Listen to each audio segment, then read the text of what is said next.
Buenos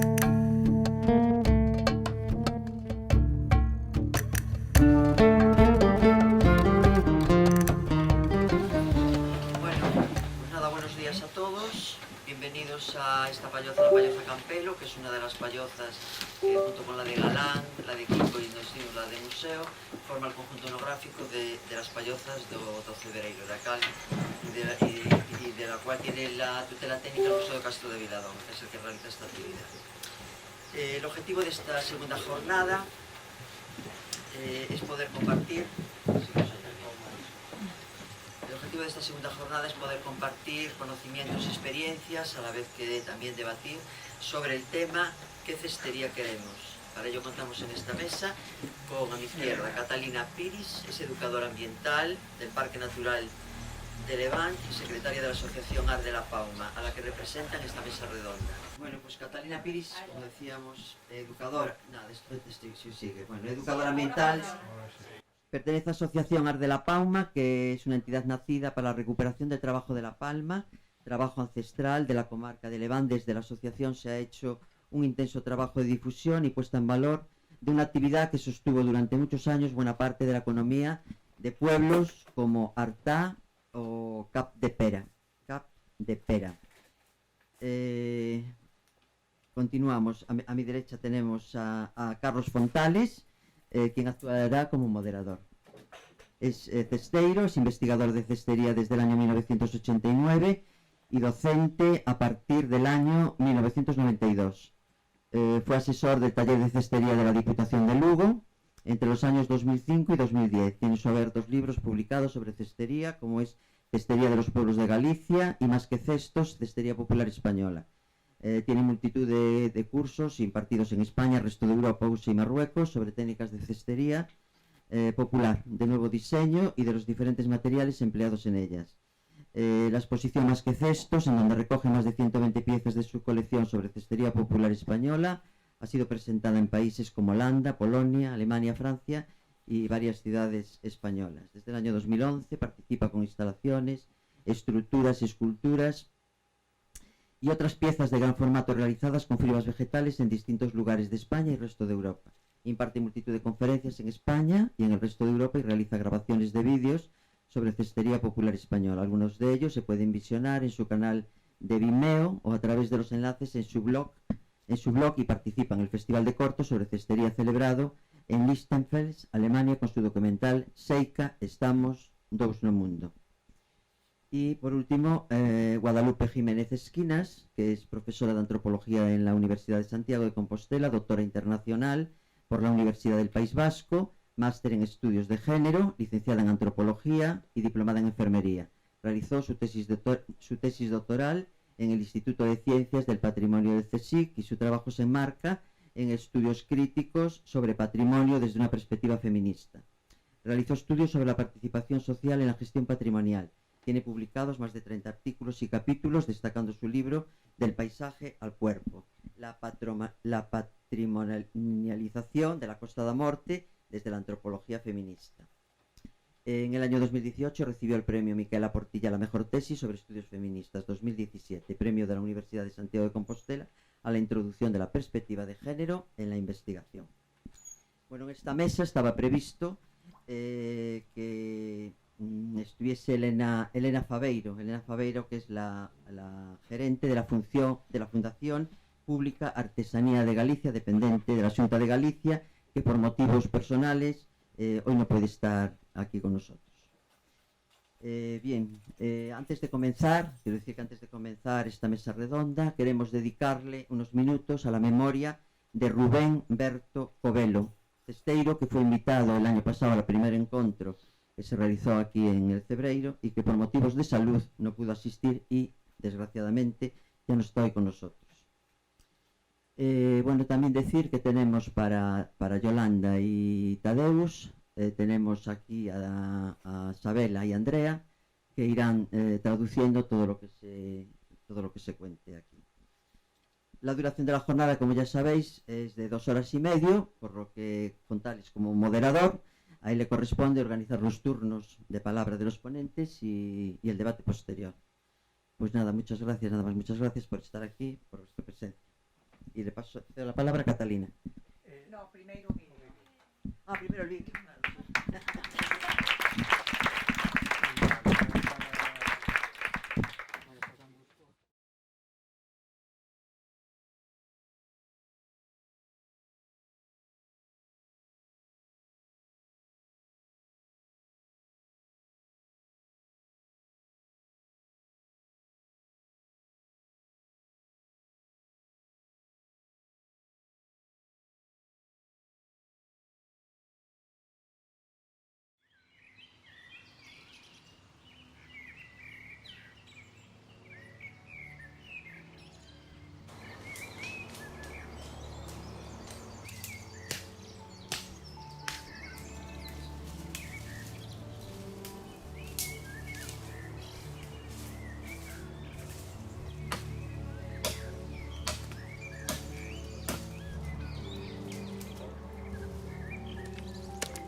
Bueno, no sé por qué me han cargado a mí esto de moderador. En fin, novedad. Vale, pues nada, entonces vamos a empezar y como se supone que tenemos que presentar un poco el tema nosotros tres, pues si queréis vamos por turnos, empiezas tú, Catalina, y después presentas tú, y una vez que lo presente yo, pues si queréis pasamos así a dialogar o a ver lo que cada uno se le ocurre, ¿vale? Pues nada, adelante, todo tuyo. Bos días e moitas gracias pola invitación del Museo de Viladonga. Yo soy Catalina y vengo de Mallorca con un grupo de compañeras y venimos del Parque Natural de Llevant.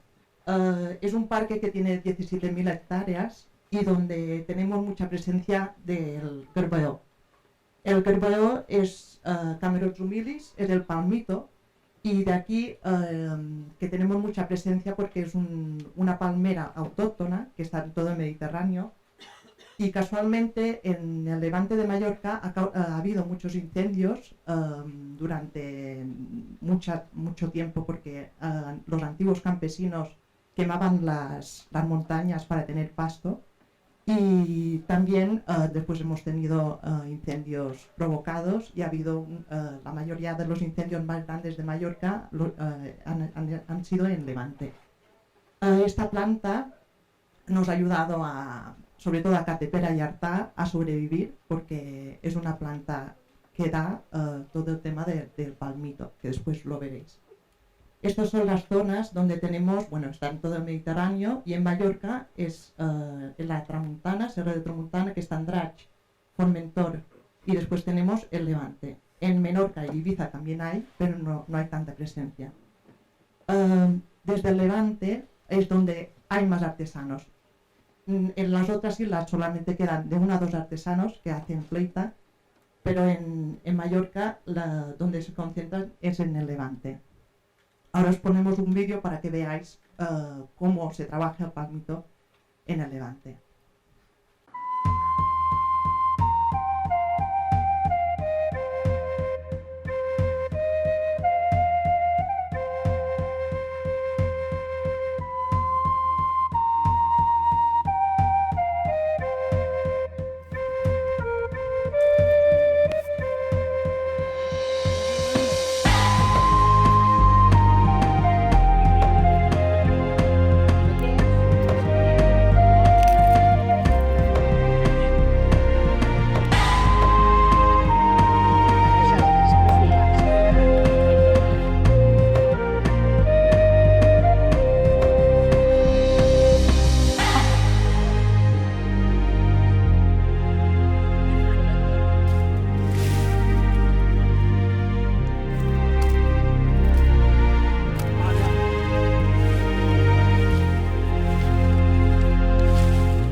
Bueno, estamos muy orgullosas de este vídeo porque fue la Consellería de Medio Ambiente que vio la necesidad de dar visibilidad a los artículos de Sayatra.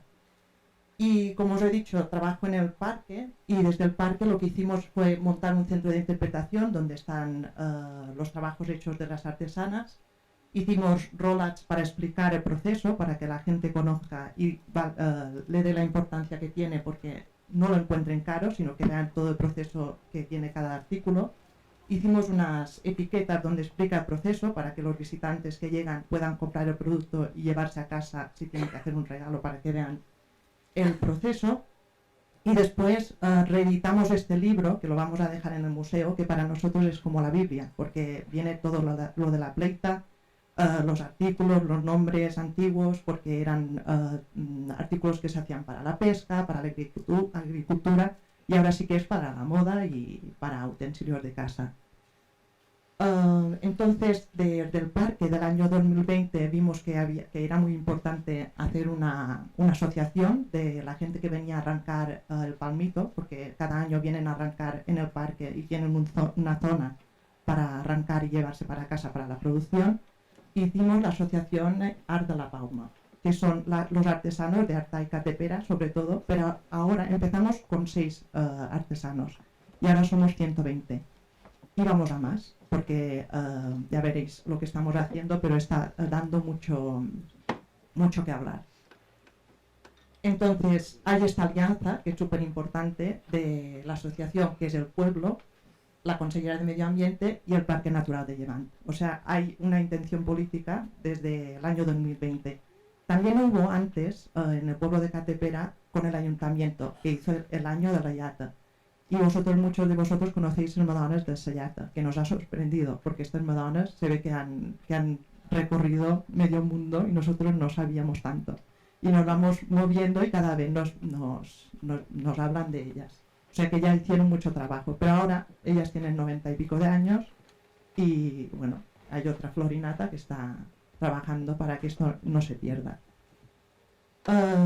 Desde el equipo de educación ambiental lo que hacemos son talleres en las escuelas. Este año sobre todo ha sido muy intenso porque hemos hecho un instituto entero, o sea 500 alumnos han recibido nuestras explicaciones, hacemos una parte teórica y después las artesanas de la asociación nos ayudan a hacer la parte práctica para que hagan un poco de libro y bueno, y hay gente que se queda enganchada, que nos piden material para seguir en casa. Después hacemos actividades de agenda en el parque, que los sábados por la mañana pueden venir, la gente es gratuito y vienen a aprender. Después, bueno, en el confinamiento hicimos un Zoom para que lo pudiesen hacer desde casa. Después, siempre que podemos, hacemos encuentros para que la gente pueda aprender. La intención es hacer escuela, para que la gente aprenda y esperemos que algún día haya jóvenes que lo aprendan y lo sigan haciendo para modo de un oficio.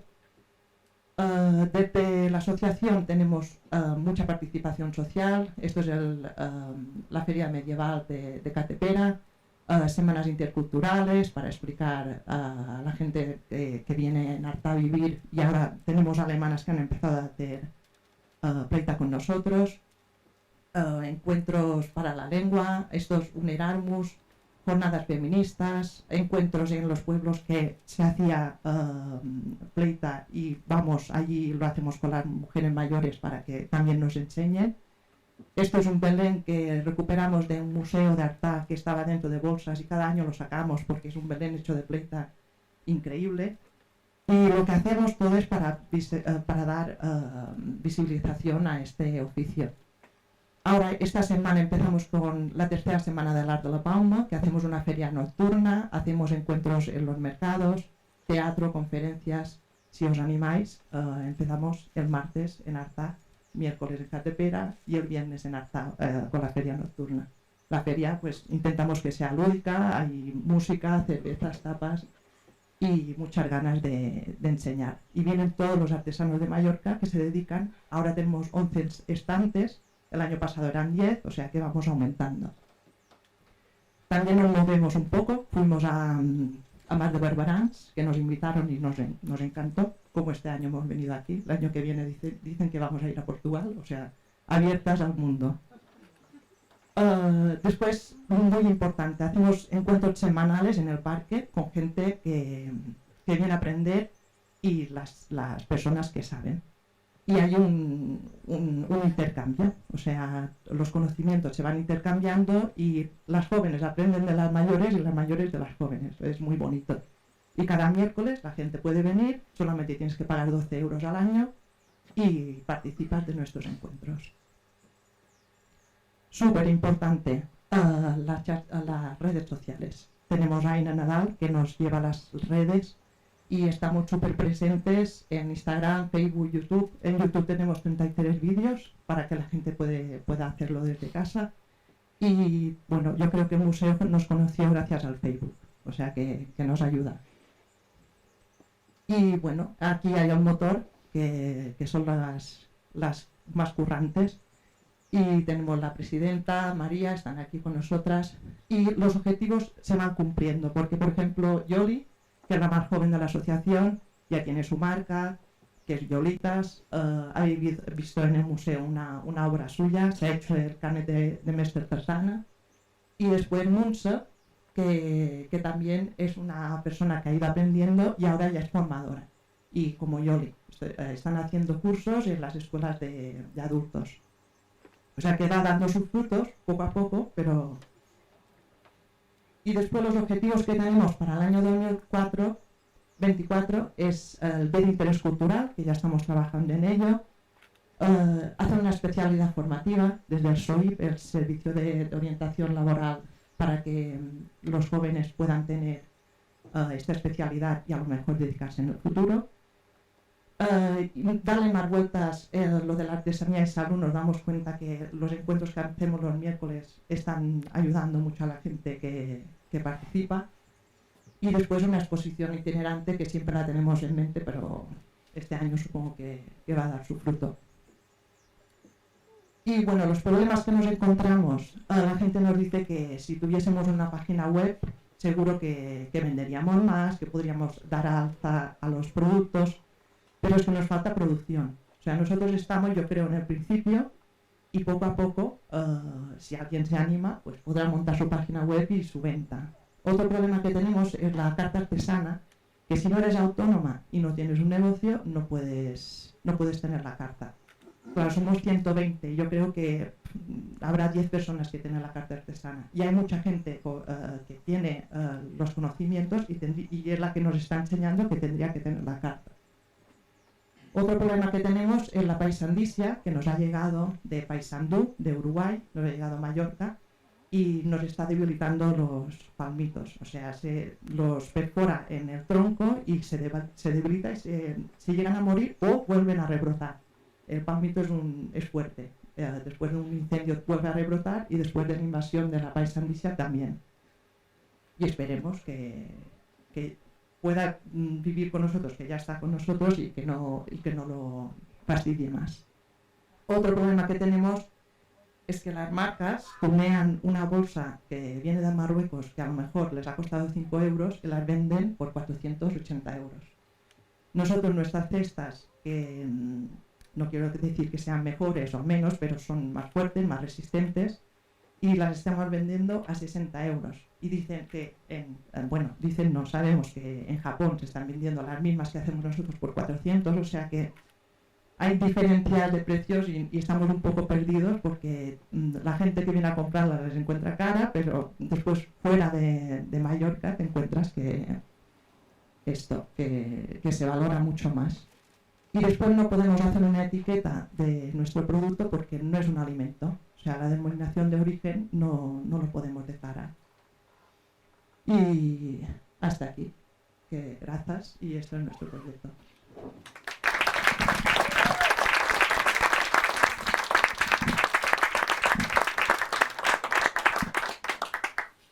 Muy bien, pues nada, ahora le toca a Lupe, a Guadalupe, exponernos lo que ha traído, que creo que lo tiene escrito y todo. Sí, que va a traducirlo ella.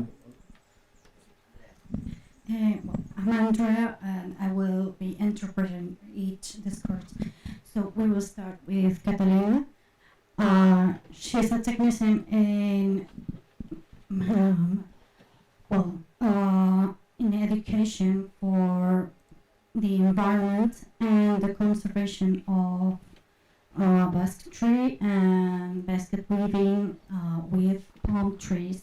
They are co-ops, humulus. They are very present in Mallorca, despite the many wildfires and even provoked fires that happen in there. This palm tree helps their economy survive as artisans. And it is very present in Levante and the whole Mediterranean area. And they have this organization, and they work in a park, a natural park, to visualize the process of basket weaving and to spread knowledge about how to make a living from basket weaving with the use of palm trees, autochthonous palm trees, as the prime material. This organization is called Art de la Palma, started with just 6 artisans and went up to 120, and they are still growing strong. There is a big presence of women of all ages, and there has been a lot of work of preserving both the cultural elements of weaving that are taught from the older generations to the younger generations, and also the knowledge of weaving itself. They make workshops in the park where they first present the theory of how to weave, and then they make practices. And they especially try to attract young people, because they are the future of this profession, of course. So they try to train them. So hopefully they will enjoy and find a passion and become professionals. They also participate in lots of fairs and meetings, and they have a lot of social participation in things like linguistic meetings or feminist meetings, all in this environment of basket weaving. And they have preserved things like a Belén, and everything they do is for visualizing this kind of craftsmanship, which is very important. And they are soon going to have a fair at Mallorca and the Art de la Palma. It will be a very fun activity, so we all hope that you will go there. Another important aspect of Art de la Palma is that people can subscribe for just 12 euros a year in order to be taught about weaving with autochthonous palm trees. And their members have reached lots of milestones, like starting their own brands, having exhibits at museums, and they have certain objectives for next year, like keep helping their students grow and attract more young talent, and creating a mobile exposition. But they also face some challenges, like a need for a web page that they hope to make in the future, and well, people tell them that they would sell more online, but they still don't have enough production, and they hope to achieve this in the future.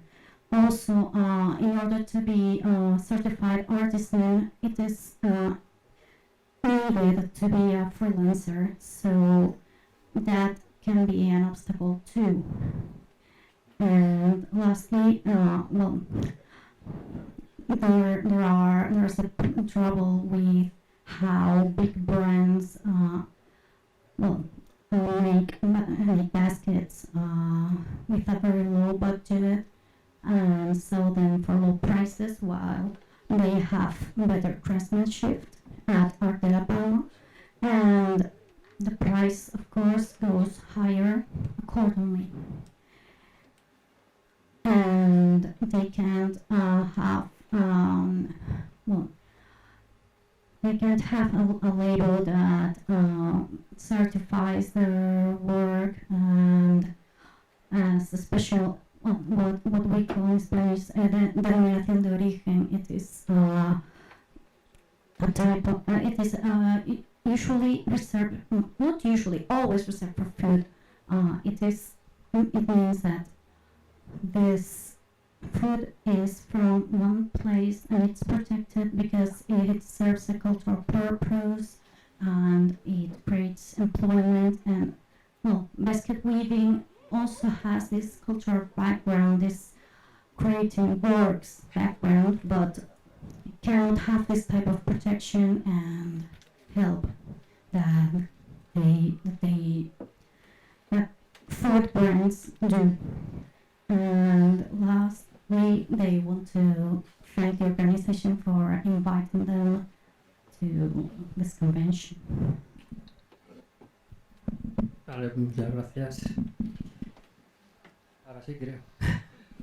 Venga, genial. Pues muchísimas gracias por invitarme a este encuentro internacional. La verdad es que voy a dar un poco una contraparte o una perspectiva crítica sobre algunos aspectos relacionados con la artesanía, y efectivamente desde un punto de vista pues, más académico, que espero puedan soportar por mi parte.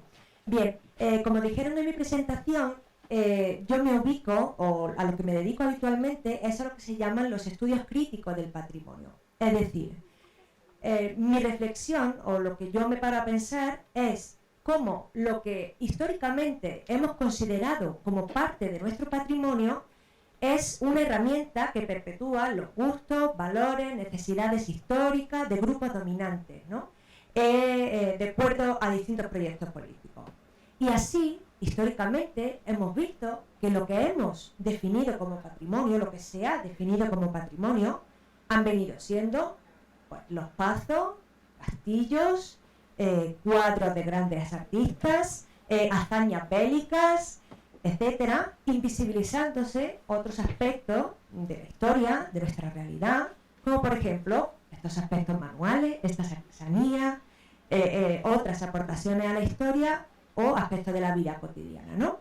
En este sentido, bueno, pues desde los estudios críticos del patrimonio, los últimos años se ha venido destacando pues que museos, representaciones, etcétera, han venido revisándose pues estos sesgos, algunos sesgos racistas, coloniales, clasistas, y también algunos sesgos que tienen que ver con el género, ¿no? Que no han sido suficientemente revisados, que no han sido incorporados estas revisiones críticas, ¿no? En este sentido, pues también como decían en la presentación, yo lo que me dedico es a revisar este sesgo androcéntrico y a incorporar una crítica feminista a los estudios del patrimonio, ¿no? Cómo nos han representado históricamente, dónde estamos, qué hay de nuestras producciones artesanas, etcétera, ¿no? Bien. No investigué necesariamente sobre la cestería, sin embargo, me invitaron por la investigación que desarrollé con las encajeras de la Costa da Morte, ¿vale? Con las llamadas palilleiras, ¿no? Ahora estoy haciendo mi investigación con las mariscadoras de la ría de Muros. Es decir, en las distintas investigaciones que he estado realizando, siempre he investigado sobre trabajos artesanales que desarrollan las mujeres y que de alguna forma buscan ser consideradas como patrimonio o han sido consideradas como patrimonio, ¿no? Investigo la patrimonialización, cómo es que se han convertido una actividad de la vida cotidiana, un trabajo realizado por mujeres, en algo digno de conservar, celebrar, poner en un museo, ¿no? Entonces, en este sentido, mi interés al investigar sobre las encajeras no era tanto saber, pues, cuáles eran sus encajes, qué puntos realizaban, cómo era su diseño, etcétera, sino que lo que me interesaba saber es qué ha ocurrido entre esa fotografía y esta fotografía. Además de 100 años, claro. Es decir, ¿qué ha ocurrido, por ejemplo, también entre esta fotografía y esta fotografía? ¿O qué ha ocurrido entre esta fotografía y esta fotografía? Es decir, ¿qué transformaciones sociales, qué ha ocurrido en ese periodo para que una actividad realizada en la economía informal, con una escasa consideración social, pase, por ejemplo, a tener un musical en su nombre o pase a estar exhibido en un museo, ¿no? ¿Qué ha ocurrido en ese periodo? ¿Qué procesos sociales se han dado, ¿no? Como estaba diciendo, esta actividad, lo que hago es una investigación sobre un proceso patrimonial, ¿vale? ¿Qué ha ocurrido para que se considere importante una artesanía en este caso? Y esta artesanía textil, permitidme que ponga un poquito en contexto, se había realizado históricamente en la economía informal. Desde que tenemos constancia, desde el siglo XVIII aproximadamente, el encaje se ha venido realizando en este sistema, bajo este sistema, Potinat System, o lo que se llama industria doméstica.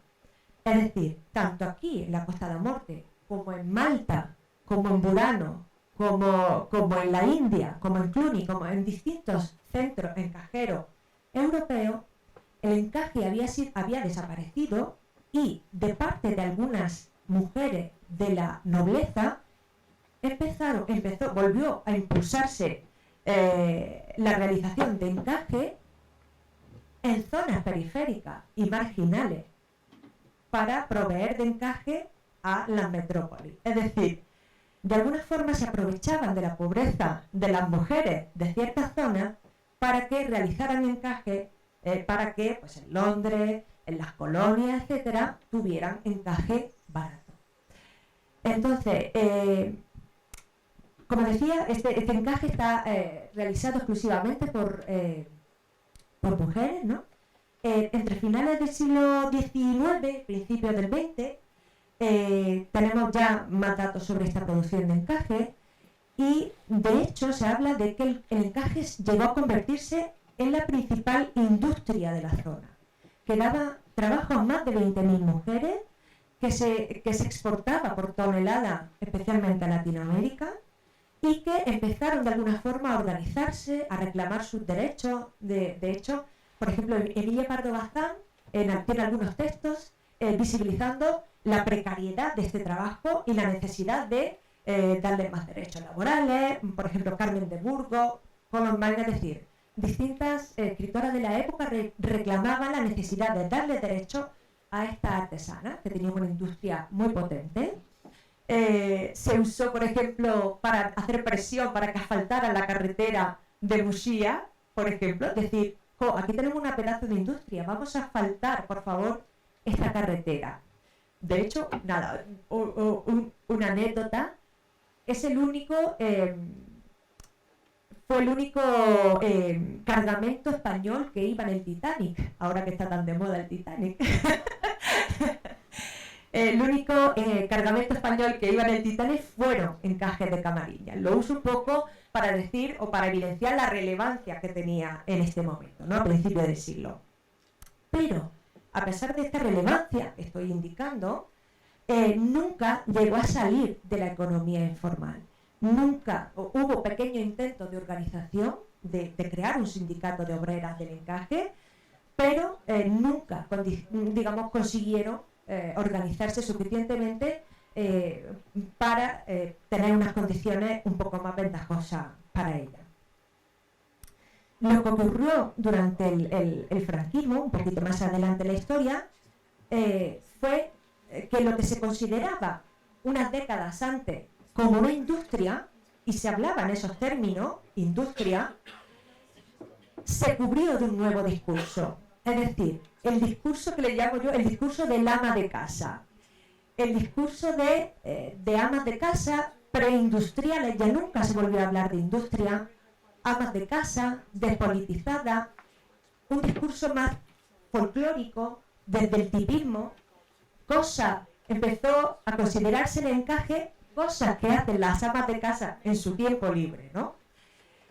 Que no era real, pero así, digamos, de alguna forma se consiguió desagregarla, deshacer la forma colectiva de hacer encaje, que, digamos, se quedaran individualmente en sus casas, y todas esas reivindicaciones de tipo laboral, de tipo económico, de tipo político, quedaron silenciadas digamos, dentro de esos discursos. Ahí tenéis algunas, en la diapositiva, algunas declaraciones de parte de Pilar Primo de Rivera, de parte de Fuero del Trabajo, ¿no?, que consideraban, pues, el artesanado, la necesidad de, digamos, apartarlo de este gregarismo o de cualquier forma de sindicación o cualquier forma de organización colectiva, digamos, como forma de desagregación en sus hogares, ¿no?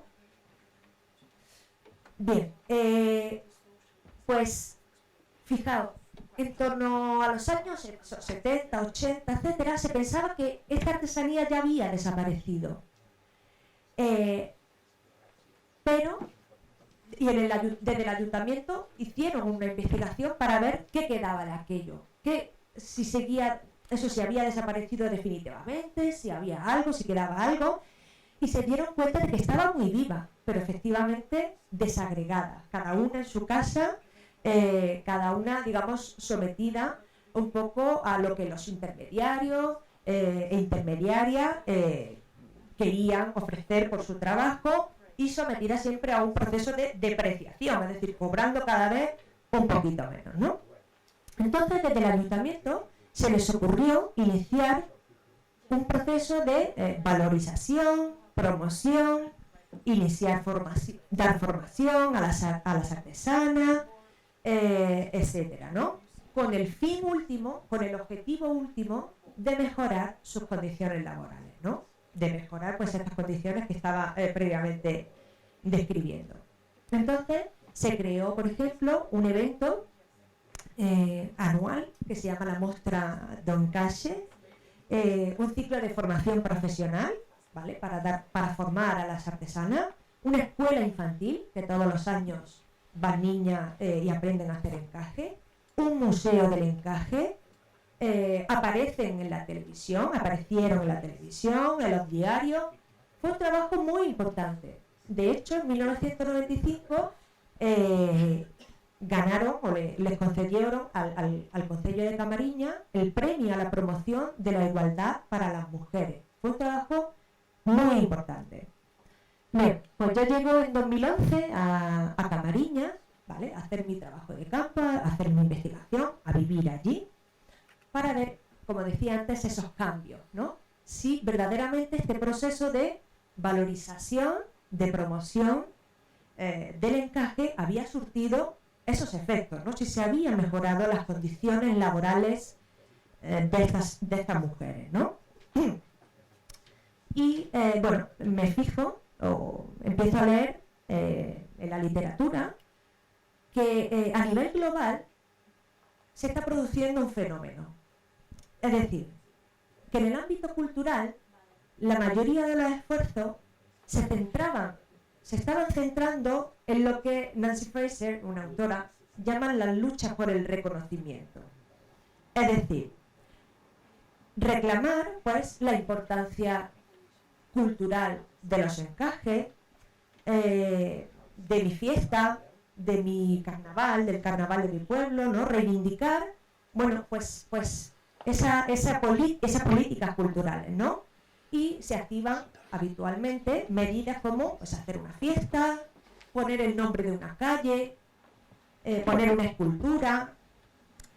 Es decir, son medidas, ciertas medidas de tipo cultural, espero estarme explicando bien, luego si no podemos hablar, son medidas muy necesarias e imprescindibles para reparar la omisión histórica a nivel simbólico. Es decir, si han faltado mujeres en los museos, ¿no? Vamos a poner una parte del museo dedicada a las mujeres, ¿no? Por ejemplo.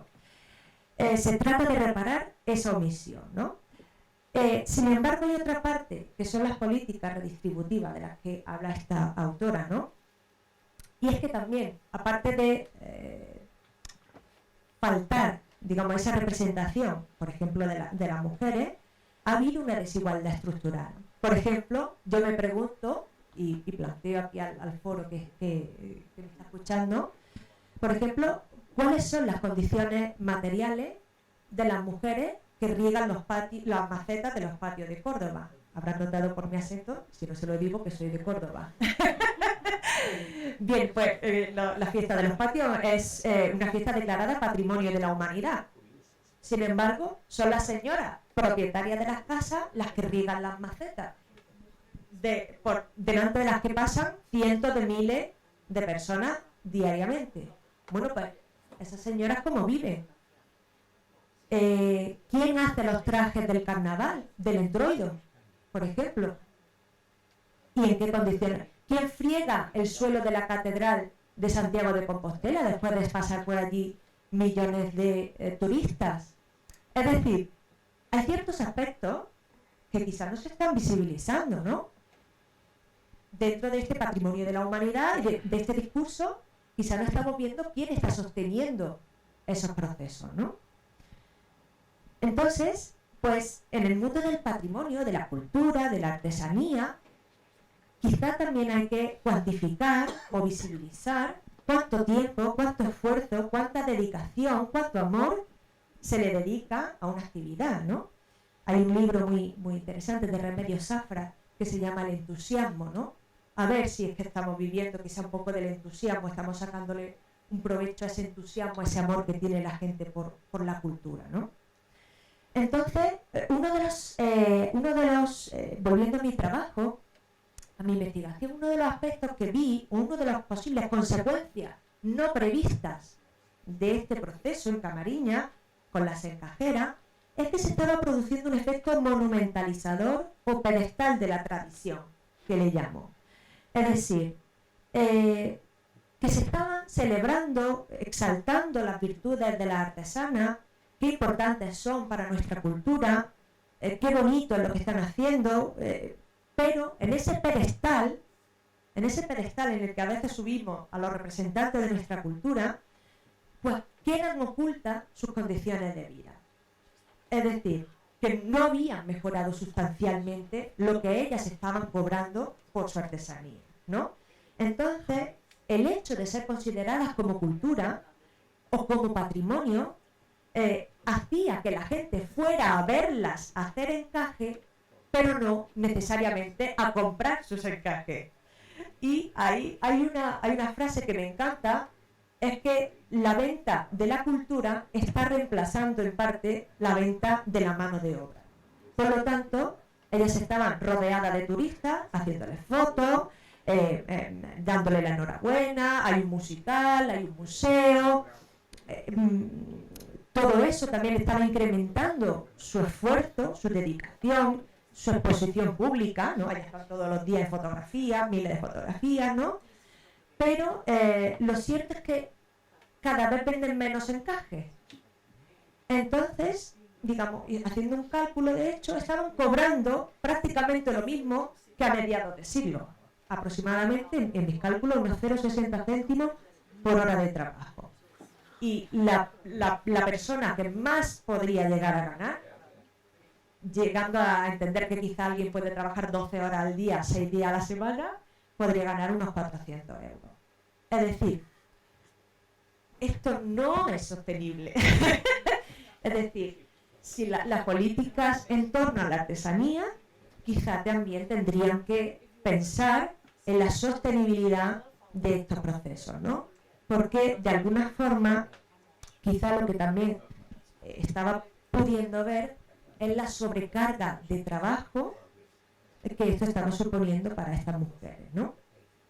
Entonces, como quizás, bueno, pues eso, está el hecho de ser considerada como cultura, como producto turístico, como experiencia sensorial para ofrecer a los turistas que iban a visitarlo, sin contemplar estas políticas redistributivas que estaba diciendo antes, corren el riesgo de mantener ocultas sus condiciones de vida y terminar por ahogarlas. Por lo tanto, un proceso que se pensaba beneficiar sus condiciones de vida puede terminar matándolas, ¿no? O así, digamos, me estoy poniendo muy dramática, pero puede terminar por sobrecargar la producción, ¿no? Entonces, termino nada más con esta frase de Silvia Federici que dice: decimos, dejad de celebrar nuestra explotación y nuestro supuesto heroísmo. A partir de ahora queremos dinero por cada uno de esos momentos y poder así negarnos a llevar a cabo parte de él. Ya está, muchas gracias.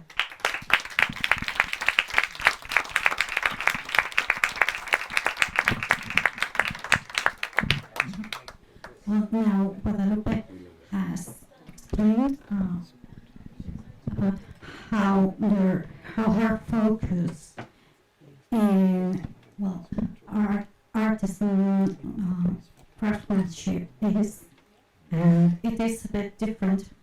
It's not focused on basket weaving, but it can be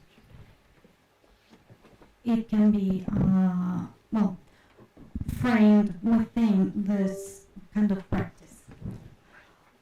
The problem that is faced is, as Guadalupe exposed, is the critical study of cultural heritage and what it means, how from privileged point of view there is visibilization of cultural heritage, but not visibilization of the women who work in this field. She is specialized in palilleras, who are embroidery makers and lace makers from Costa del Norte.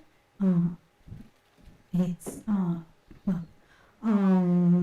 to the westernmost part of Spain, and there they have been working on this for a very long time, and what she asks is, how has everything changed in, well, for instance, 100 years' time? An informal economy like the one they had, in which they made this lace, this embroidery, and sold it low prices to sustain their families, and how it became such an important cultural heritage. We have to go to the 18th century, in which this system, this kind of domestic economy is called the putting out system. And this is where we began to see a shift, because noble women wanted to export lace to big cities and richer countries. So they took advantage of this work that these artisans made for cheap lace. And in the 19th to 20th century, there is more data on the matter. The industry had more than 20,000 women working on lace, and it was the main industry in this in this region, there was tons and tons of lace sold to Latin America, and there is an important writer here in Galicia, Emilia Pardo Bazán, who tried to make the work these women more visible, because they were starting to claim their rights as workers. There were attempts to unionize, but and there was a lot of pressure that they made in order to have better working conditions and the rights they deserve. But by the dictatorship, well, this didn't. This was all taken back, and we are speaking of such an important industry that it was the only Spanish shipment in the Titanic, now that it is, well, a bit en vogue. And, well, during the dictatorship, the discourse that became popular was that it wasn't a real work, that lacing and embroidery wasn't real work, but rather a hobby for housewives. And they were silenced as such, and their working rights denied.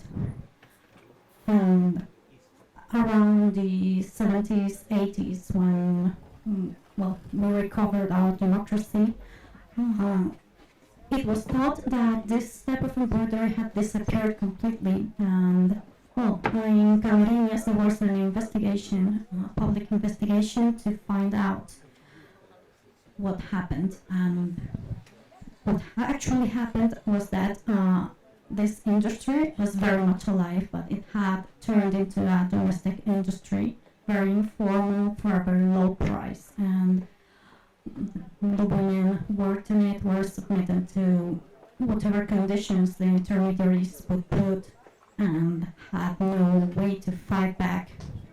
So there started to be cultural events to visibilize this work, this craftsmanship, and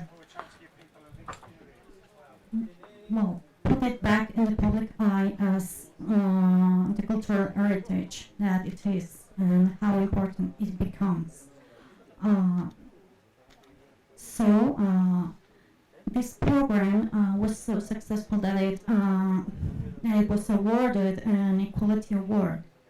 But when Guadalupe arrived, she wanted to see the changes for herself. And what she saw was that, yes, there was a lot of recognition in a cultural level, but these women had to work just as much as they had to work half a century before for the same low price.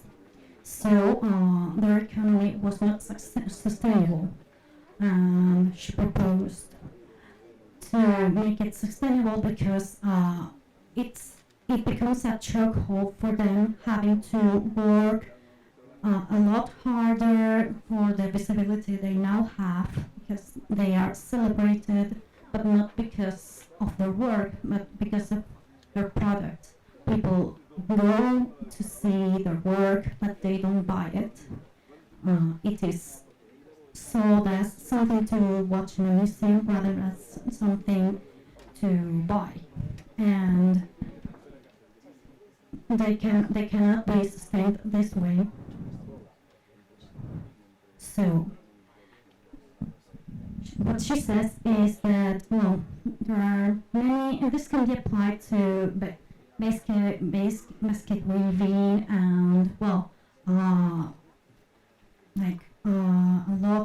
lot of cultural events and lots of different types of craftsmanship that are traditionally made by women and which are viewed as a cultural heritage, very important to us, but the women behind and their hard work is invisible, stays invisible, and they have to work harder, and they don't make enough to make a living. So she concludes by saying that artisans have been claiming is that they don't want their exploitation to be celebrated. They want to be paid for their hard work. Gracias. Bueno, pues ahora me toca a mí. Bueno, yo según os escuchaba, lo primero lo que se me estaba ocurriendo era hacer como de abogado del diablo, ¿no? Y decir, bueno, nos habían planteado una pregunta, ¿no? Que era, ¿qué cestería queremos? Vale. Entonces las exposiciones que habéis hecho, pues plásticas, pero de alguna manera creo que ha quedado un poco en el aire esa contestación, ¿no? Que era, ¿qué cestería queremos? Os invito después a que lo digáis. Vale. Yo por mi parte, pues bueno, voy a... Cuando me llegó el título, pues como me suele importar que eso se plantea en las cosas, pues pensé, bueno, ¿qué cestería queremos? Entonces se me planteaban dos cosas en la cabeza, porque esta palabra de queremos es como muy ambigua, porque por un lado puede decir qué cestería queremos, en el sentido de amamos, qué cestería amamos, o qué cestería queremos como un deseo, como una proyección, qué cestería lo que queremos que llegue a ser, lo que queremos conseguir, lo demás, ¿no? Entonces ahí había como una ambigüedad que planteaba dos formas de enfrentarse a esto, ¿no? Por mi parte, por la parte esta, digamos, de qué cestería queremos que sea, qué cestería amamos, he intentado o intentaría reunirlas en una cuestión, en una respuesta que sería en el fondo como una especie de decir, yo lo que quiero es una cestería rebelde, es una cestería que demuestre o venga a hablar de lo que ha venido siendo a lo largo de los años y de los siglos y que en un momento determinado ahora parece cortarse con ella, ¿no? Si echamos un vistazo un poco así a lo que ha venido siendo la cestería, pues veremos que de alguna manera ha tenido como dos vías generales, que ha sido una cestería que ha utilizado y ha hecho la gente para su propio uso o para el uso más cercano, sin unas, digamos, consideraciones económicas detrás de ella, y luego una cestería más ciudadana, que es, generalmente sí que ha estado más pensada para la venta, para la producción, y que ha estado generalmente en gente más especializada. Digamos que las dos han corrido en paralelo y también otra cosa, cuando hablamos de cestería creo que deberíamos de tener en mente que no estamos hablando solo de la producción de cestos, sino de la producción de innumerables cosas, calzado, sombreros, bolsos, muchísimas cosas que se hacen con fibras vegetales utilizando unas técnicas. En unos casos ha dado cestería y en otros casos ha dado otras cosas, ¿no? Bueno, pues en ese amplio, digamos, panorama, normalmente la gente ha sido algo, esa producción ha sido algo que ha ayudado mucho a la gente a que viviera. Sencillamente porque podía producirse cosas, podía hacerlas para ellos mismos, más allá de que se dedicara o no a venderlas, ¿vale? Entonces, esa especie de producción no ha estado, digamos, reglada con los parámetros que tenemos nosotros ahora, ¿no? De que decir, bueno, esta producción va a ser, tenemos que ponernos al día a la moda, tenemos que no sé qué, no, ha venido a cumplir necesidades que la gente iba teniendo y según iba teniendo esas necesidades las iba solventando con estas cosas. Ya digo, a nivel más particular, la gente que sabía hacer muchísimas cosas antes, aquí tenéis tejados, por ejemplo, y luego la gente pues necesitaba comprarlo y ya está, ¿no? En un momento determinado, pues sabéis como que hay como una interrupción con eso, aparece esto de la revolución industrial, vienen las máquinas, y todo el mundo de la producción de artesanía, lo que llamamos artesanía en general, pues se ve como menoscabada, es decir, lo que antes una persona, las telas, los encajes mismos, todo esto empieza a producir unas máquinas y entonces el trabajo manual se queda como marginado, completamente marginado. Y más una actividad como la cestera que no ha podido incorporar, o no se ha podido incorporar al mundo de la tecnología de las máquinas, porque en ese sentido vuelvo a lo de la rebeldía. Es una actividad que precisamente por los materiales que emplea no permite que sea trasladado a máquinas y demás. Entonces ha mantenido ahí en un territorio que llegó un momento casi como de desaparición, por lo menos en estos países occidentales, ¿no? Bien, pues ahora lo que se plantea un poco lo que cuando decías que cestería queremos, pues yo sencillamente quiero echar un poco mano de eso, es decir, quiero echar un poco mano de una cestería que sirve a la gente, no que sirve a determinadas economías, porque ahora lo que estamos viendo es que hay dos vertientes con respecto a la cestería para producir. O bien la que se elabora en países de los que llaman pobres, vamos a Marruecos o vamos a no sé dónde, y entonces lo que se hace es que la gente trabaje muchísimo por muy pocas horas. Lo que tú estabas describiendo antes con respecto a camarillas, esto ocurre ahora mismo con la cestería en todas partes. ¿Vale? Producción barata, se paga a la gente muy poco y como no hay máquinas, pues la gente trabaja como máquinas. ¿Entiendes? Esa es una parte de la producción y la otra producción es la producción como más elitista, que va definida y va en vías de vender a gente que tiene mucho dinero y de esa manera también darle sentido a su dinero, claro, porque siempre que se le produzcan cosas que tienen que poder comprar de nuevo, tiene sentido que sigan acumulando dinero. Bien, pues yo frente a esos dos vías, me parece interesante la de una cestería que sirva a la gente de verdad, que sirva no a las grandes producciones, en el fondo que no sea una cestería abocada a servir al movimiento de dinero única y exclusivamente. Es decir, aquí hoy día el dinero necesita constantemente estar produciendo cosas, sean o no útiles, sean o no necesarias. Para mí, la cestería y todas estas artes debe de ser una rebeldía frente a todo eso, algo que realmente sirva a la gente, directamente, y que no entre en esos engranajes. Esa es la cestería que a mí me interesa y a la que doy respuesta con la pregunta que se hacía. La cestería que quiero, ¿de acuerdo? Así brevemente, y luego si queréis, lo vamos como extendiendo más y hablando más. ¿Vale?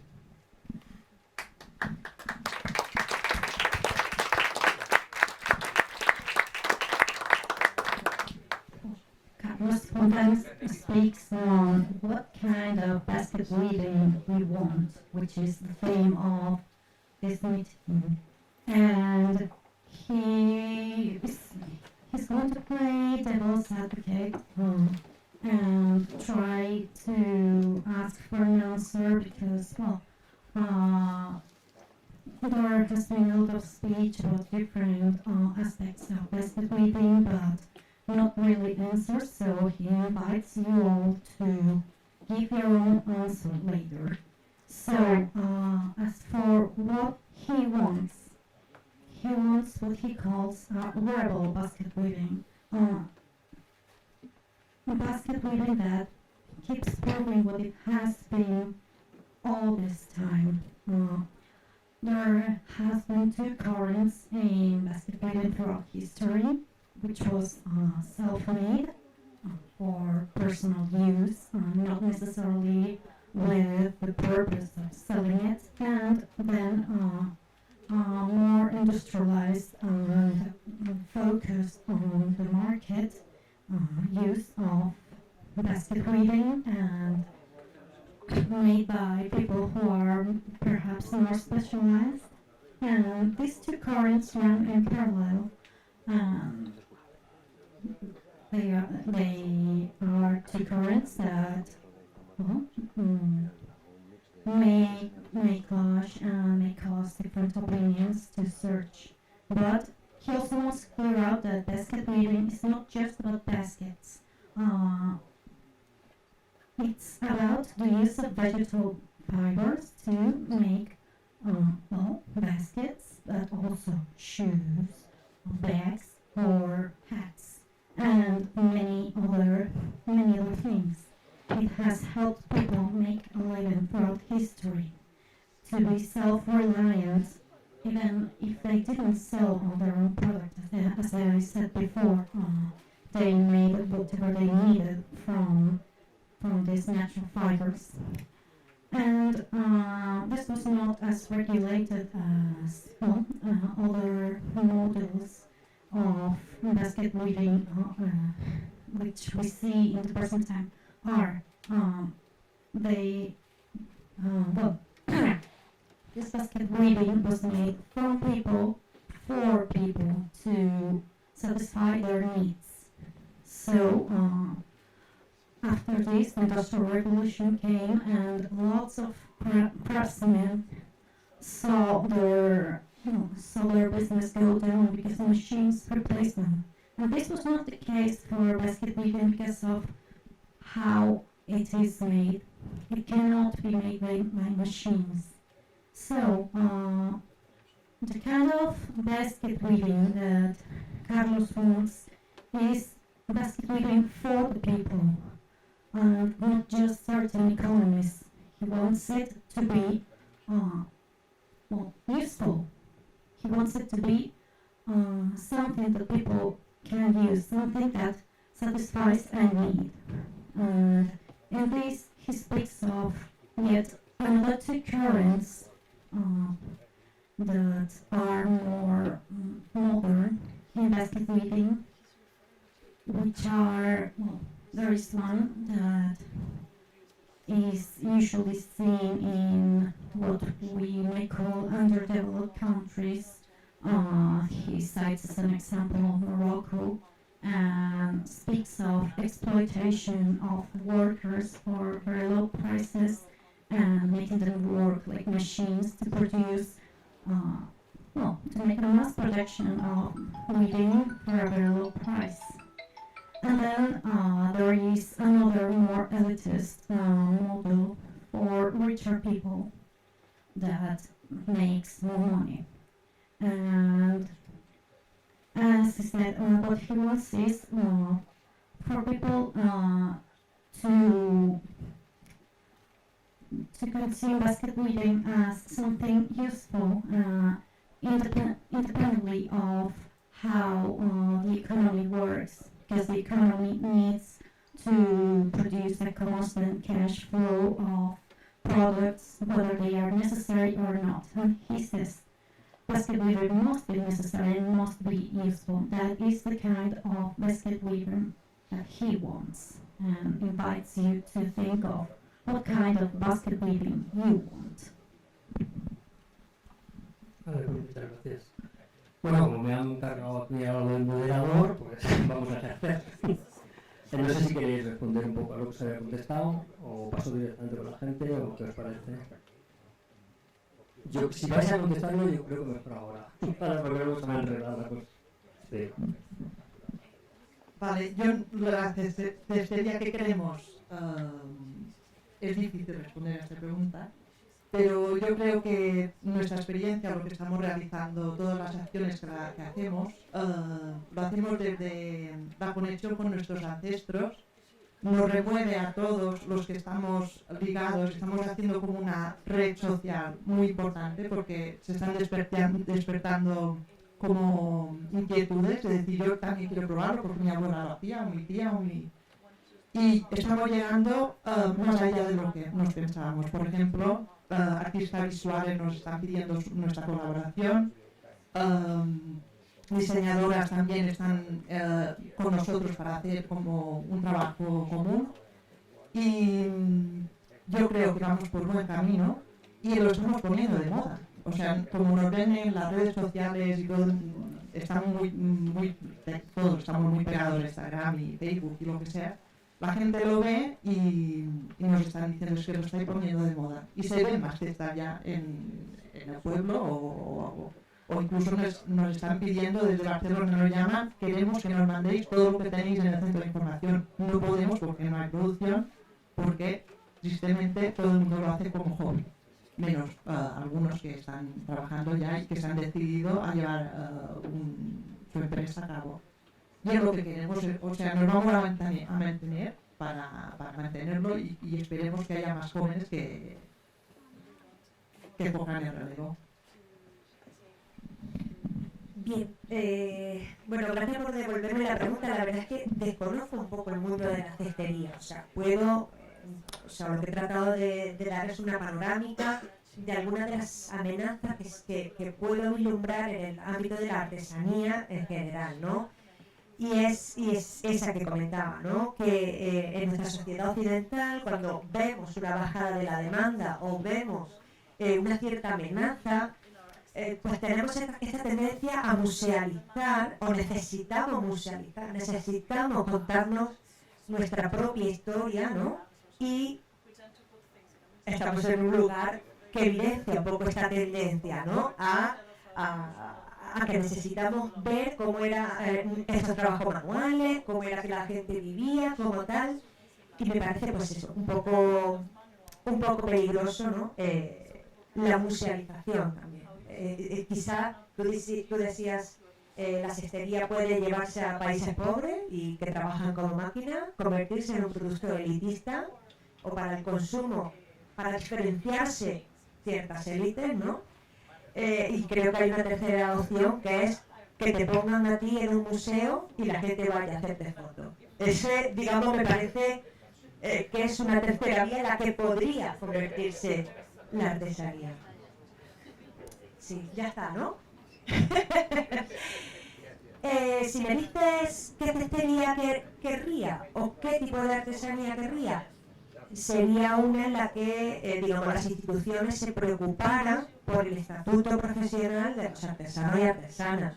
Es decir, que se preocupen por, digamos, que tengan unas condiciones de vida dignas, que puedan darse de alta en autónomo, con una cuota proporcionada y razonable, que, digamos, que se ajuste verdaderamente, pues, a las condiciones de la artesanía. Eso es lo que te puedo decir, esa es la que me gustaría, en la que la gente pudiera vivir de su trabajo, con dignidad. Esa es la mejor forma, bajo mi punto de vista, de apostar por la cultura y apostar por la artesanía, que la gente pueda vivir y mantener su vida de una forma digna.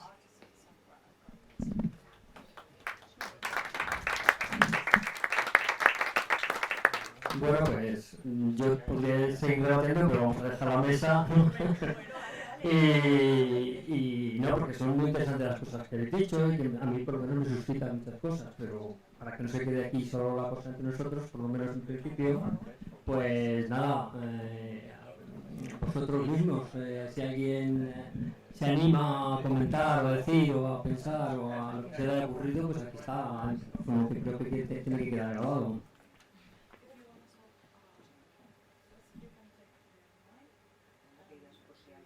De momento nadie ha levantado la mano. Vale, pues ya está.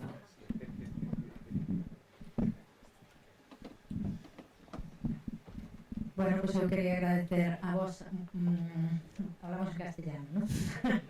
Vuestra exposición, porque me parece muy interesante todos los puntos de vista que se han aportado en esta mesa, y coincido con casi todos. Efectivamente, me parece que lo que ha pasado con Camariñas, pues ha pasado también a un nivel menos conocido o menos tal, pero también con los otros oficios, ¿no? Efectivamente, el proceso es común a todos los oficios.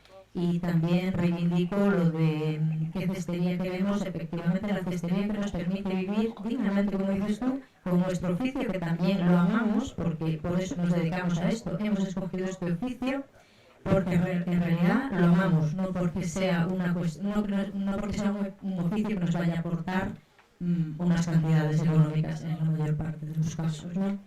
Entonces, también porque forma parte de nuestra cultura, y nuestra cultura forma parte de lo que somos como personas, como individuos, como pueblo.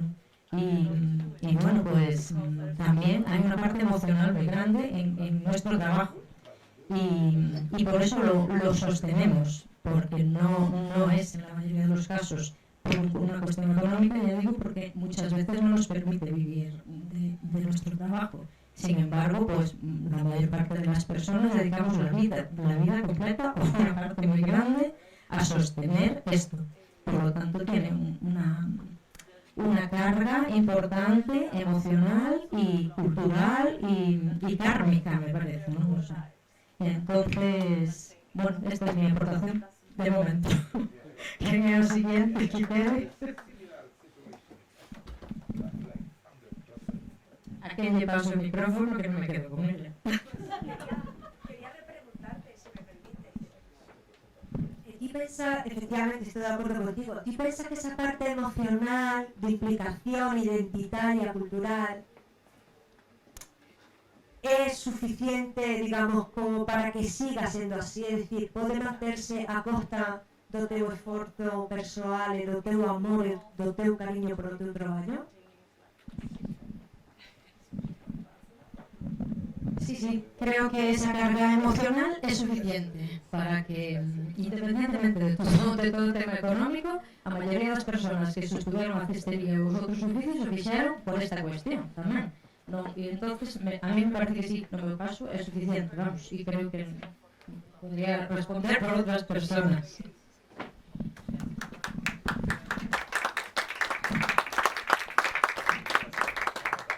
Bueno, pues... ¿Alguien más por ahí? Pues entonces voy yo. Vale.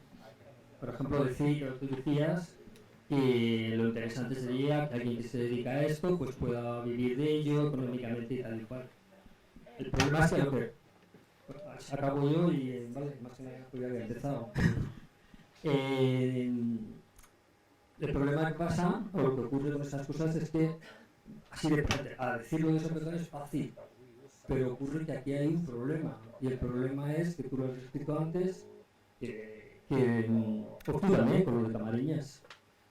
El problema es que desde el momento que se establece que el tiempo está pagado de determinada manera, cuando entran estas actividades, ahí se descompensa la historia, porque claro, ¿qué ocurre? Lleva mucho tiempo. Estas actividades no han sido pensadas en un mundo que traduce dinero en el tiempo.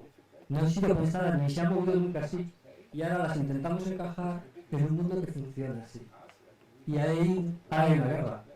Y esa guerra se está resolviendo de alguna manera gracias a lo que ya comentaba. A la emoción, al sentimiento de lo que tú decías. Algo que te arrastra desde atrás y que más allá de las condiciones económicas que te pueda permitir o no permitir, sigues adelante con ello, ¿vale? Pero a mí eso me está hablando de otra cuestión también, y es que más allá del dinero hay otras cosas, ¿vale? Y por eso hace alusión a esa otra cestería y a ese otro trabajo, esa otra forma de hacer, de concebir las cosas que no está pensada para eso, que no entra en esos ámbitos, y que por tanto al estar libre de esos ámbitos puede manifestarse y hacerse como se ha venido haciendo durante siglos. Porque en el momento que estas artes entran en ese régimen de la economía, ya sabemos lo que pasa. Se va a hacer lo más rentable. Va a estar sometido toda la producción, así es rentable, lo rentable, vale, lo vale, donde lo meto. Pero no va a estar sometida ya al placer o al gusto o a la necesidad de la gente. Esa es la diferencia. Entonces, claro, podemos decir, aquí hay una guerra entre una cosa y otra y no se resuelve, pienso, diciendo no, que los artesanos ganen lo que tal, porque está visto que no va, que no pasa. O pasan casos muy exclusivos, muy especiales, pero que no sirven de algo. ¿Vale? Bueno.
Lo que dice básicamente es que en Polonia la situación que tienen es muy similar en cuanto a la precariedad del trabajo, obtener un pago que permita vivir exclusivamente de la cestería, pero considero que es muy importante los programas de apoyo por parte de las instituciones y el gobierno, ya que Por ejemplo, Tadeus organiza talleres en su casa que están copagados por el gobierno. Entonces dice que no tendría tantos alumnos en el caso de que tuvieran que pagar el 100% del precio. Ellos pagan un porcentaje muy pequeño, que sería principalmente el precio de los materiales, y le parece importante el trabajo de exposición tanto por parte de instituciones como de museos, como en talleres como este, para dar visualización al mundo de la cestería y elevarlo.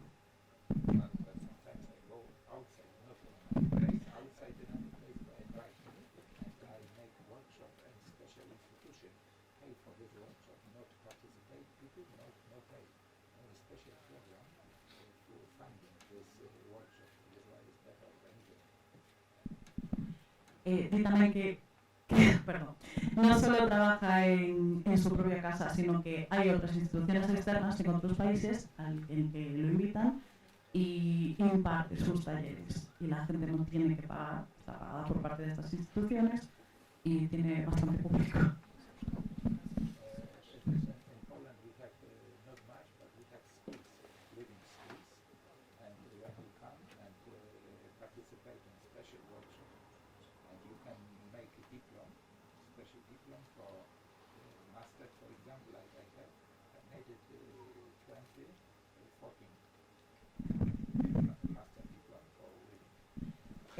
También dice que en Polonia hay escuelas de artesanos en las que al ir a clase es algo como lo que comentaba Catalina, que también tienen una especie de título de maestro artesano y que Tadeus en concreto lo obtuvo en el año 2014.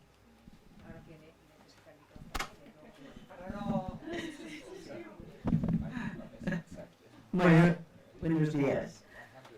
Bueno, ya vemos que este señor nos acaba de demostrar que España estamos en la peor situación bajo la administración con la ayuda de los artesanos. Entonces, eso, yo también reivindico un poco que la administración a los artesanos debían de ayudarnos muchísimo más. Yo, particularmente, me sucedió en un momento dado que hice un curso para la Diputación y no me quedaron ganas de hacer más. Porque eso, a ver, cuando vas a hacer un curso, la gente va con ánimos de aprender, pague más o pague menos. Claro, la gente, y claro, a los artesanos, concretamente, os explico mi caso, Cuando llegué al curso y vi 22 alumnos, vamos, asombrada, porque para un artesano en 2 horas atender 22 alumnos, ya le dije, no era difícil, era imposible. Era imposible, ¿no?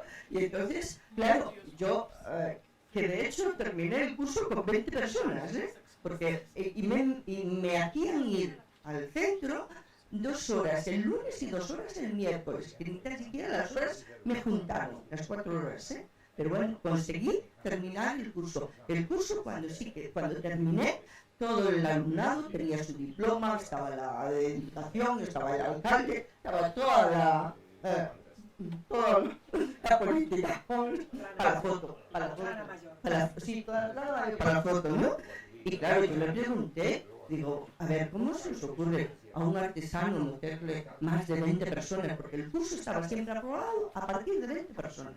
¿Cómo podéis meterle a un artesano más de 20 personas de 2 horas? Y claro, la señora me lo explicó muy fácil, me dice, no, estos cursos no están enfocados para que la gente aprenda, está enfocada para que la gente salga de casa y se relacione. Vamos.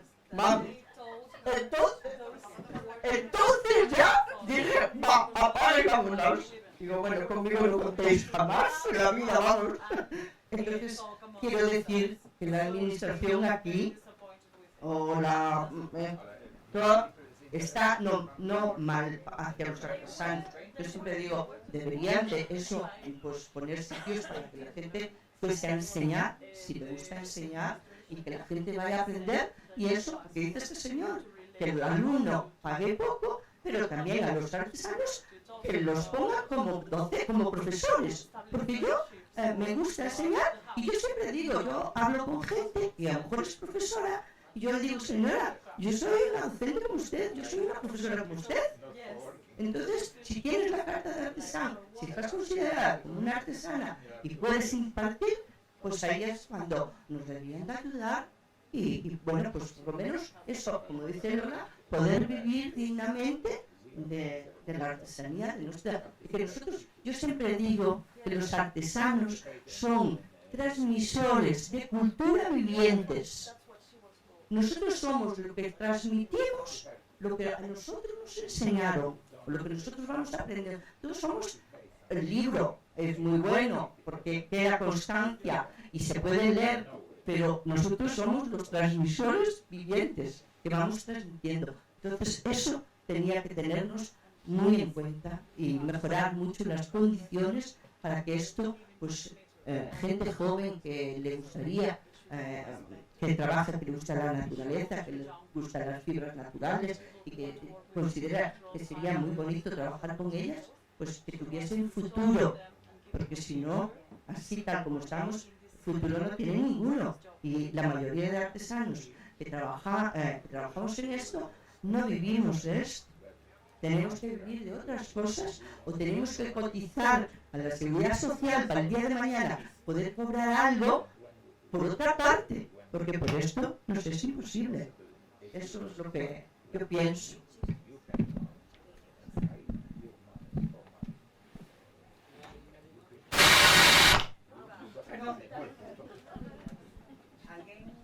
¿Alguien quiere participar?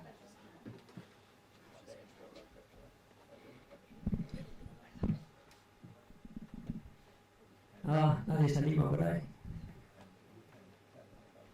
Bueno, pues venga, ¿qué se os ocurre a vosotras? Yo dos puntuaciones. Tiene toda la razón. Y nosotros nos encontramos con un problema que es que sí, que hay dinero, pero a la hora de justificar lleva un trabajazo enorme. Y nosotros tenemos la suerte de que yo estoy en las dos partes y puedo dedicar mucho trabajo de mi trabajo. O sea, yo estoy pagada por la institución y puedo dar un poco de apoyo a la asociación. Y después lo que tú decías de ritmo de vida, la que nos ha hecho el diseño del Ardo Pauma, que está pensado porque las hojas son largas y con los colores del mar, de la tierra, que es Mallorca, me decía, es que va contra mi vida. Yo el ritmo que llevo no puedo dedicarme a esto y decir, no me digas esto, pero es que es verdad. O sea, dice, yo pienso en máquina, a ver cómo, y es joven. Y va un poco en contra, ¿no? Pero bueno, yo creo que lo que dice mueve emociones, nosotros lo hacemos desde el corazón y con mucho amor y yo creo que estamos en el camino y que lo vamos a conseguir, de que la cestería no se muera, porque estaba ya en la clínica en el UCI, la planta en Mallorca, y ahora está en auge, o sea que...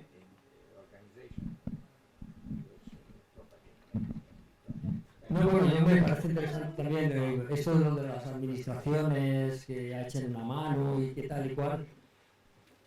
Yo no es que esté en contra de que nadie eche una mano, nada. Pero claro, también hay que pensar si lo que es echar una mano es para mantener un muerto en vida. Es decir, si lo que la administración, claro, si lo que la administración va a hacer es ayudar a la gente para que mantengan un oficio que si no, no se mantendría, es como la agricultura esta de que hacen aquí, ¿no? Que luego realmente lo que se produzca da igual. La cosa será mantener aquello, pagar a los artesanos, en este caso, para que se mantengan y para que tal y cual, ¿no? No es que me parezca mal, pero no sé si eso ayuda mucho el que sea algo que está sostenido artificialmente, ¿de acuerdo? Sino que más bien, a mí me parece que lo que tendría que sostenerlo, es, por un lado, todo este bagaje que estamos diciendo emocional, de cosas que remueven en nosotros y que nos hace saltarnos todo el engranaje de lo que nos dicen que tiene que ser la vida y cómo tenemos que funcionar y tal y cual. Por suerte, hay algo todavía en nosotros que se revela contra eso y luego que fuera la propia utilidad de las cosas que se hacen. Entonces, el hecho de tener que traducirlo todo en dinero es lo que nos lleva a esta situación de decir, esto es vendible, no es vendible. Bien, a lo mejor se puede pensar que no tiene por qué ser el mundo así solo, ¿no? ¿Por qué tenemos que adecuar unas actividades y unas cosas que no han funcionado de esta manera y intentar meterlas con calzador en este mundo. A lo mejor es que el mundo es que no está muy bien, ¿no? ¿Por qué siempre lo llevamos al otro sector? ¿Por qué siempre tenemos que dar por considerada una cosa intocable y la otra es como cuando la otra es la que está removiendo nuestras emociones? Está removiendo muchas cosas más que desde luego eso no remueve. O sea, lo dejo.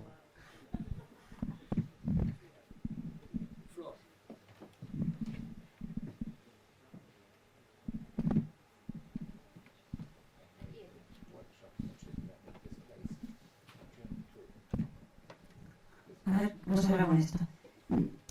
Yo como hilandera que estoy harta de que me vean las ferias como un museo, entiendo todo lo que decís, y yo creo que lo que hay que hacer es cambiar el mundo.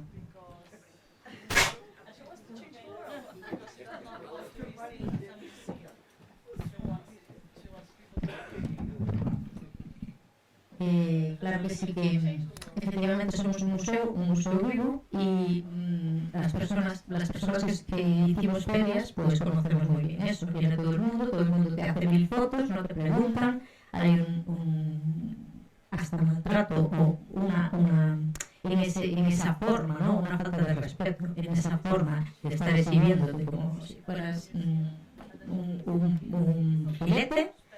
Y bueno, pues en realidad se supone que por el hecho de que estés ahí, todo el mundo puede hacer lo que le da la gana, pues sin preguntarte y sin tener en cuenta que eres una persona, ¿no? Y por otra parte, lo que acaba de decir Carlos, me olvidé lo que iba a decir, ¿no? Puedo pasarme a otro, sí, porque había algo que quería comentar, pero luego se me fue a olla. Que efectivamente me parece que Cestería sí que tiene una trayectoria por delante, igual que si ha llegado aquí desde hace miles de años, no se va a perder aquí. Y las administraciones igual se van a tomar por culo, pero la Cestería no. Porque la Cestería sigue siendo útil para la vida. Y cada vez más útil para la vida, porque en el mundo en el que estamos entrando, pues la verdad es que si no tienes dinero no vas a poder hacer muchas cosas. Y ya la Cestería hizo este trabajo en otras ocasiones y lo va a seguir haciendo ahora. Porque si eres cestero, conoces las técnicas, te puedes hacer tu casa, te puedes hacer todos los utensilios que necesitas, te puedes hacer las cosas de tu huerta y te puedes hacer hasta tu propio vestido. Entonces, pues creo que no hay ninguna administración que pueda competir con eso.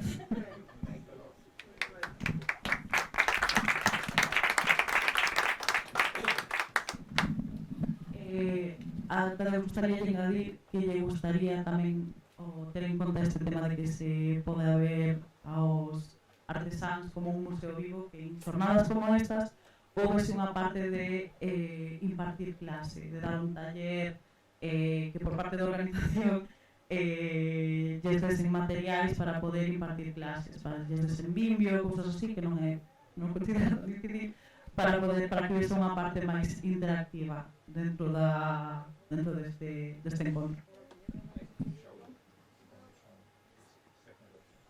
Que lle parece que a parte de exhibición debería ser incluso secundaria, principal debería de ser transmitir o oficio. A ver, eu por alusións, bueno, a idea do museo nunca foi exhibir. De feito, a palabra encontro e o feito de non facelo unha feira con stands, pretendíase que fora algo máis pequeno, de aí tamén, de aí tamén la mesa redonda, vale, y la mesa de debate, es decir, que fuera un encuentro entre todos en el que se conociera y en el que viéramos los que estamos interesados en estas cosas qué es lo que se está haciendo y precisamente, es decir, siempre, y Lola lo sabe, siempre nació el encuentro unido a este debate, porque lo que como museo más nos interesa es este debate. Luego está una parte que nosotros consideramos, que es cierto lo que dice Guadalupe, consideramos que sí la podemos hacer, que es darle visibilidad, que hoy ya no la necesitan. Realmente la cestería está bastante visibilizada, pero sí es verdad que no todo el mundo conoce todo lo que se hace, ni cómo se hace, etcétera. La historia aquí era que la gente pudiera preguntarles, es decir, no es venir aquí a comprar, que a lo mejor sería, es decir, para alguna gente sería lo más interesante, ¿vale? Y no nos oponemos a que se compre, pero lo interesante es que pregunten, y que entre vosotros y vosotras también pudierais unos con otros saber qué es lo que se está haciendo, que a lo mejor ya os reunís por vuestra cuenta y no nos necesitáis un museo en absoluto, ¿vale?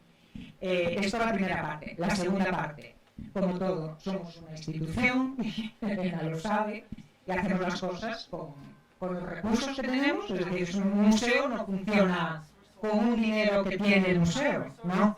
Funcionamos con unos recursos que nos dan, y en base a esos recursos hacemos lo que podemos, evidentemente. Es decir, hasta donde podemos llegar. De hecho, pues ya veis, es decir, la infraestructura, y hay cosas que salen bien, hay cosas que salen mal, la voluntad que se pone es buena, pero bueno, llegamos a donde llegamos, las cosas como son.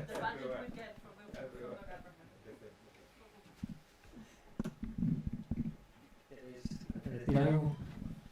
Bueno, pues yo voy a decir algo.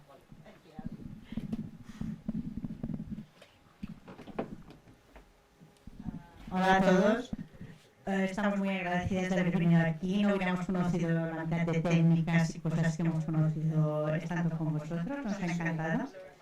Y creo que es muy importante lo que habéis dicho. Nosotras no hubiéramos venido nunca a esta parte de Galicia, que nos ha encantado el paisaje, nos ha encantado la gente, nos ha encantado ver toda la cestería, todo lo que se hace. Y nosotros nacimos, como lo ha dicho Catalina, con la intención de enseñar, enseñar, enseñar y enseñar. Y creo que es muy importante que entremos en las escuelas, que entremos en las escuelas de diseño, que entremos con arquitectos, con estilistas, porque con las mismas materias que estamos haciendo una cesta se pueden hacer 1000 cosas dentro de lo que es la arquitectura, la decoración. Y bueno, nosotros estamos haciendo pasos para hacer un BIC, como ha dicho Catalina, que es un bien de interés cultural, para luego hacer patrimonio inmaterial de la humanidad. Esta es nuestra argumentación, lo de Palmito. Y os animo a que os mováis, que vayáis a escuelas, que enseñéis, sobre todo que enseñéis, que transmitáis todos los conocimientos, no los dejéis perder. Y bueno, y animaros a todos y muchísimas gracias y muy amables por todos. Estamos muy contentas.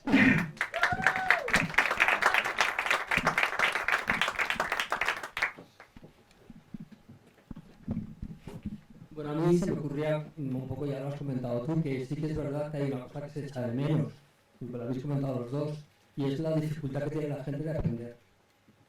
La dificultad que hay para aprender. En España no hay ninguna escuela.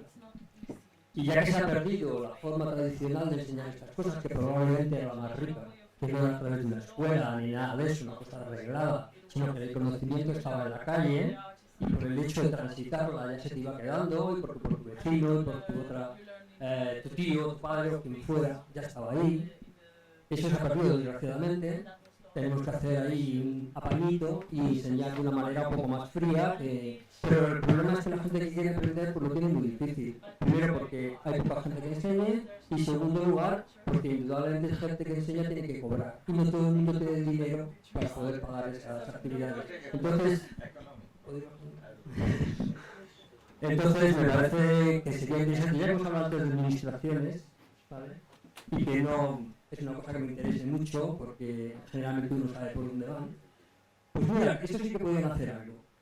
Ahí sí que podían hacer algo, que probablemente y normalmente no hacen, ¿vale? Crear escuelas donde la gente pudiera aprender. Pero no. Como solo se mira de una manera pura y exclusivamente económica, esto se considera como una cosa que es rentable o no rentable, no se piensa en que mañana, si no es porque desinteresadamente mucha gente está dejándose aquí las cosas para enseñar a los demás, pues esto se perdería. Igual que habéis hecho vosotras allí y hace mucha gente en muchas partes. Esto es una cosa que me parecería interesante. Y luego, por otro lado, yo creo que no hay que olvidar que una de las cosas más importantes de estas actividades es que no es solamente el objetivo a conseguir, el cesto o el sombrero y tal, sino que es el propio proceso lo que es una maravilla y lo es un placer. Y olvidarnos de eso es también una trampa, porque todos caemos en lo otro. En que eso lo único que importa es qué conseguimos, el objetivo final. Cuando en resumidas cuentas, muchas veces el objetivo final es lo menos importante. Ha sido el placer de hacer las cosas. Entonces, cuando estábamos hablando un poco de derrocar este mundo, quizá una de las maneras de derrocarlo es eso. No pensar tanto en los frutos, sino pensar más o menos en la vida. El final ya lo sabemos todos. El final lo sabemos. Bueno, pero esto no es el final. Pero yo decía algo más. A ver, Carliños.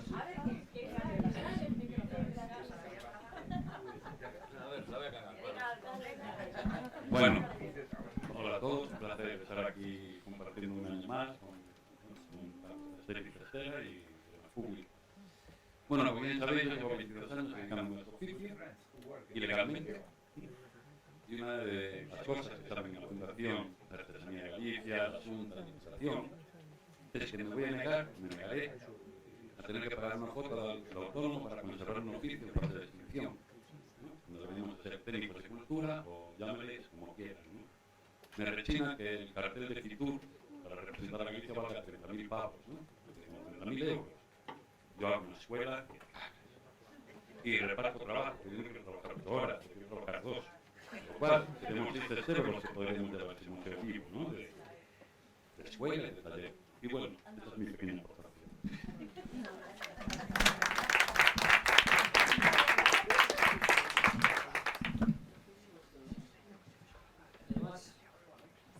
Mira que hay mucha gente. Y luego seguro que salimos ahí y todo el mundo tiene cosas que decir. ¿Portugal no quiere decir algo? No, está todo lo mismo. Es lo mismo en todos los sitios también.